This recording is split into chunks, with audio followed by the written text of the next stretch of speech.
trying to position himself where he can get to everything. How am I looking? I mean, you just came out of a deep spot. That was sketchy. That was so sketchy.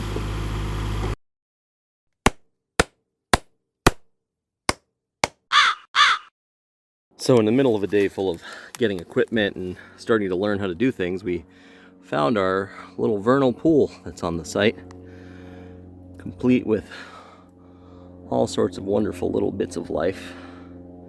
There's some frog spawn in there as well. So we should have some brand new little chirpers here soon.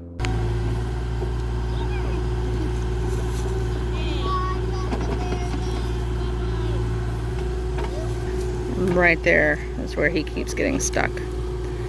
It looks like it's the consistency of pudding. Ugh. We have made it to the point where the mud is just too deep. So though we were trying to avoid having to remove some of it just has to go. It's just, there's too much mud. And it's just too saturated. And he gets up the hill and his back end gets stuck. And then he clears the back end and then his front end gets stuck. And it's just so much mud. So much mud. Look up, see if he's able to.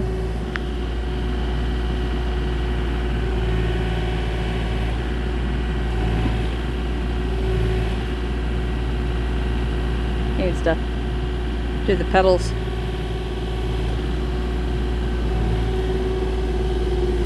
Oh.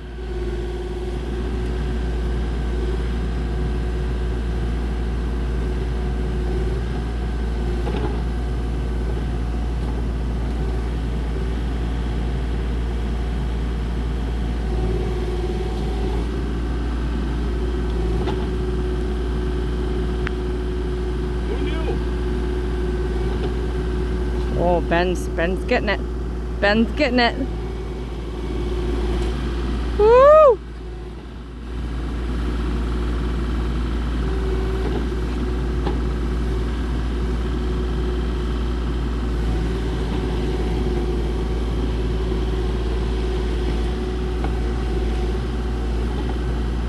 Now just go. You're on solid ground now. Oh, your butt end is still in the mud. Damn.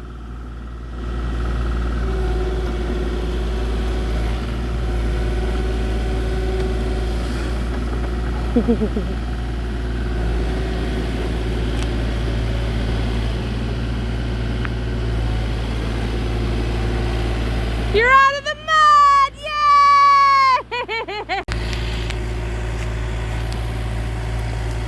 He's out of the mud! He's out of the mud! You can see here between all of these stakes, all the orange tipped stakes, this is the driveway. Up here at the top of the driveway is going to be a nice big, you can see just by looking at the size of it and the excavator, it's a nice size area. That's going to be all turnaround, multiple parking spots, you know, what have you. It's nice to have a turnaround at the top of such a steep driveway. That way you don't have to back out, or, you know, if someone else is coming, you can back up a little bit, park, let them go past, you know, that sort of thing. So Ben is leveling out to eye level, not you know, nothing fancy. The tires, we do a pretty good job of leveling with the tires themselves, as tires are all different heights. If the driveway itself was perfectly level, we would end up with a very wonky driveway. So we don't worry about it so much at this stage, but as you can see, there is an upslope and a downslope. There's a low spot there, so Ben is filling that in. He's taking out the upper area, this hill area, and he's bringing the soil down and he'll be compacting it. It's not rocket science. It doesn't need to be perfect, which is one of the reasons why we chose it as the method that we're using, because, well, have we met? We're not really known for doing things perfectly, especially not in the first try, as our over 2 hours of stuck in the mud earlier can show. Ben is obviously having a lot of fun. He was just talking about how he feels like a little kid playing in the sandbox with a little mini excavator all over again. Excavator. Do I say it funny? I think I say it funny. Excavator? Yeah, I'm saying it excavator, aren't I?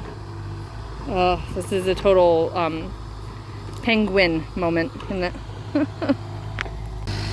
I'm really glad I have that hyperlapse set up because I keep having to take breaks from filming because, well, of course, the older two are climbing trees. Though A did fall out of the tree and rip a hole in her shirt.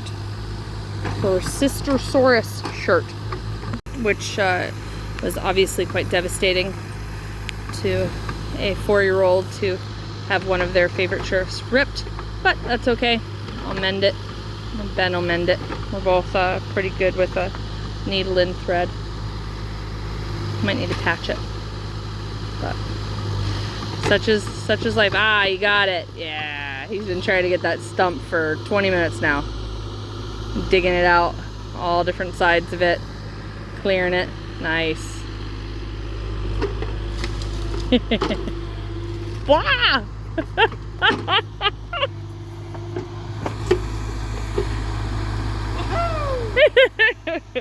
Too much fun. Too much fun! I have it. I have my crude measuring device. It is not straight. It's slightly bent. But I have 3 feet, 5 feet. So it's funny, just random realization. Multiple friends and family members who are engineers, either professionally and licensed or not professionally and, like, you know, I guess retired from engineering. Where are they when you're doing something like this? Nowhere? Food for thought. Does it happen to you? Do you? Ooh. The help we get offered is from the people who are the least experienced but the most interested. I think the most assistance we've received is from a man whose job is X-ray technician. Right? Shout out to Ray of the X-ray department. Thank you, Ray. Professional artist and digital technologies person.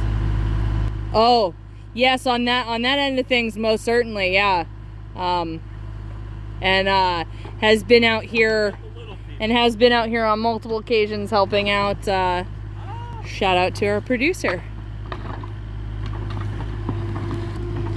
Yeah, we've definitely had some friends that were probably more acquaintances than friends at the beginning of our journey here in the fall, who have really come through, and even through a pandemic and, you know, all the shenanigans of the world, have really put themselves out there and assisted us.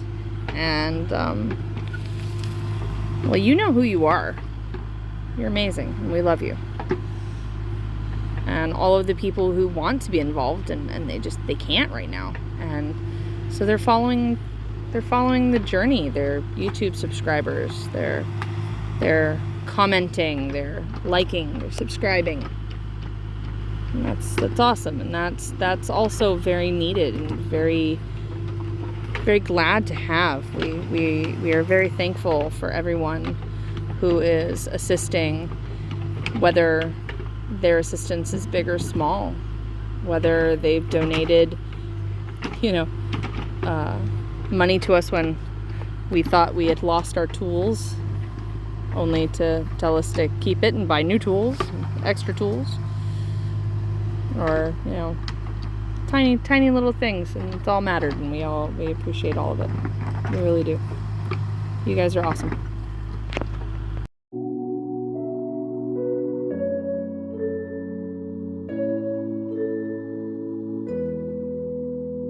God, all I can smell is birch, because 2 or 3 of the trees that he ripped up were birch, and good God, it just smells like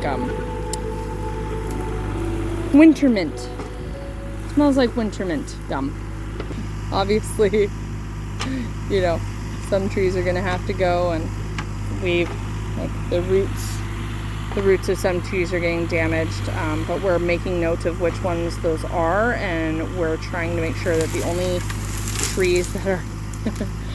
trees that are getting damaged are ones that we're either going to be removing regardless, or have plans, you know, otherwise. Like I'm standing next to a hemlock that oh good, a tick. Yeah, you saw me grab a tick off my neck. Well, that's nice. Let me go kill it. God damn it. Well, now that I just found a tick on me, you know, burn it all down at this point. Fun in the woods. C had a dog tick on his neck yesterday. I'm pretty sure that's what I just did. I'll have to go back and look at the footage again. Pretty sure that was a male dog tick. Thankfully, they do not carry Lyme. They do not carry Lyme.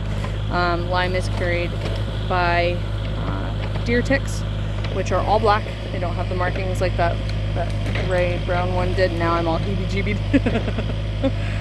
Oh, all right. Well, back to digging. So what I was saying before I was so rudely interrupted by that tick is that we have this hemlock, and the one next to it I think is a maple, but they are going to be coming down to be used for lumber. And we knew that coming into this area of the property. We knew that that was going to be lumber. And so even though we did do all of this damage to its roots, we knew that these trees weren't staying. So doing the least amount of damage as we can do, but also, you know, I'm right here recording. Coming. Ooh, I gotta go measure. Will you come with me? That tree is scary. The stump. Yeah, I saw you rocking and rolling. Did you? Don't. So there's my orange line. That's 3 feet. I guess I gotta go down like maybe another foot and a half. Yeah. Roughly. So Ben has trenched out about 10 feet of the 20-foot first set of, well, it's kind of like doing a footing, but it's going to end up being piers. It is roughly 3 to 3.5 feet deep, which is below the frost line for our area of Vermont. You want to go down past the frost line because you don't want the ground to be shifting constantly as the seasons change. If you go down below the frost line, the ground doesn't shift, which makes for a much more stable foundation. A size home like this, and that it's not going to be a permanent structure necessarily, you know, we probably could have gotten away with not going that deep, but you know, might as well do it the right way the first time, because who knows, it might end up being an office or a guest home, maybe an in-law apartment type of situation. So, you know, smart to do it the right way the first time.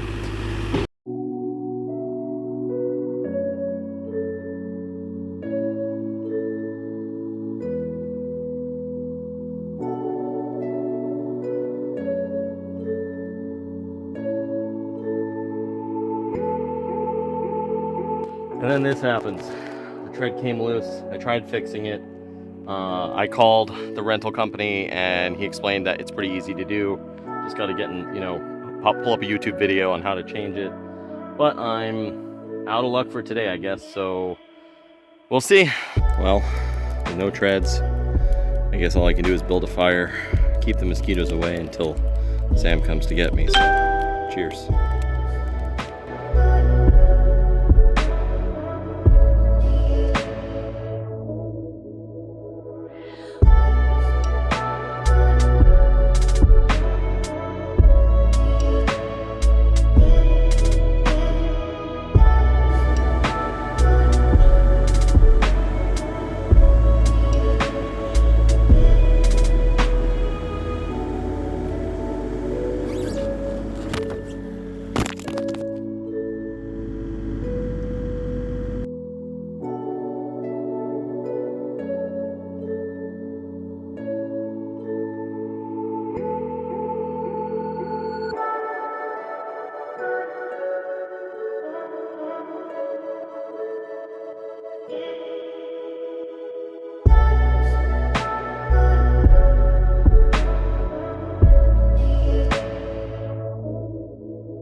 this hemlock sure did put up a fight. And considering it's still standing, I think it's safe to say that it won. There are pieces of its root that are bigger than some of the trees that are still standing. I mean, that's just crazy. This is such a mess, but we are definitely doing a good job of collecting all of the water that was going through the driveway and giving a new place. I had Ben dig me a little mini pond that will then trickle down and out once it's full. Just, you know, gives me something I can, maybe I'll plant some lily pads or something and make a little water garden. This is going to be right next to the tiny home after all, but it sure made this whole area much drier. This was actually running water coming down through here. Yesterday morning this was all running water. There was standing water up here, running water down the hill, and today it's dry enough to walk on. I'm not slipping and sliding nearly as much. It's already starting to dry out, which is just fantastic. Up here there's still a little bit of water here and there. We gotta find where water's coming from, and make sure, ooh,